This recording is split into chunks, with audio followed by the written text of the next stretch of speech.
My name is Natonian Green, and I decided to do the school that I currently teach in, W.A. Perry, to see what type of technology deficits do exist within our four walls. One thing that I noticed is that teachers are not educated as about how to implement technology in their classroom. Even though our school district is one-on-one, we have a hard time with utilizing those devices that each student brings with them every day.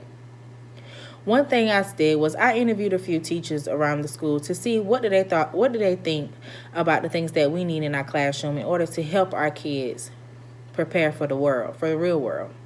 One thing that they mentioned is that common software like Kahoot or Quizzes Live, they're not educated with.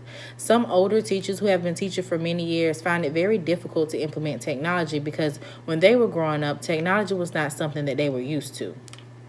I decided to do a PD session to kind of explore those options and to show them that it's many, many different things that you could do in the classroom. Before I decided to do that PD session, I did a screencast. The screencast showed the software Remind.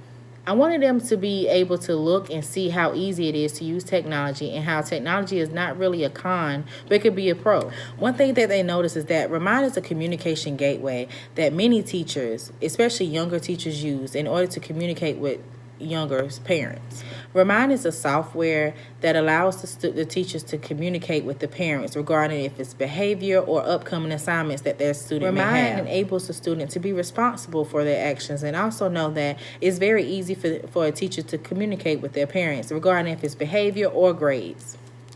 One thing that I showed them on the screencast is that it's easy to set up an account. You don't have to have a lot of information. The only thing you have to have is the contact info of your parents, and you have to be able to be accessible to some type of text messaging, and it doesn't charge.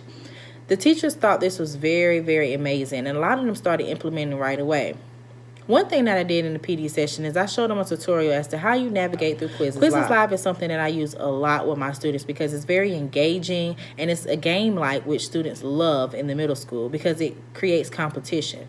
Competition drives middle school. They love the idea of being able to challenge one another and quiz each other on information. Sometimes students don't even realize that they're actually learning. One person who really helped me out was my mentor, Miss Moultrie. She has a lot of leadership roles in W.A. Perry, and I enjoyed every bit of her because she allowed me to open up and be able to go inside her classroom to see what they had to offer. A lot of things that she talked about involve our actual financial condition within around our school. One thing that's very challenging is that most of our kids live in poverty, which means a lot of things that we want to expose them to, they have never been exposed before, which means we have to start from the beginning and work our way up with our students, which a lot of teachers find that it takes a lot of instructional time, which is true. The solution to the problem of teachers not being educated on technology is that they need to have PD sessions where it engages the teachers, make them feel comfortable implementing technology because once they implement technology, students will enjoy going to their classrooms and behavior problems will cease. Throughout this semester, I was able to interview and talk with a lot of people in my school district. They allowed me to see the inside of how difficult it is to implement technology within a classroom. I absolutely enjoyed this semester because it opened my eyes to a lot of engaging activities that I too can implement in my classroom. I want to be able to give my students everything that I have. In order for me to do that, I have to constantly grow, be open to new ideas.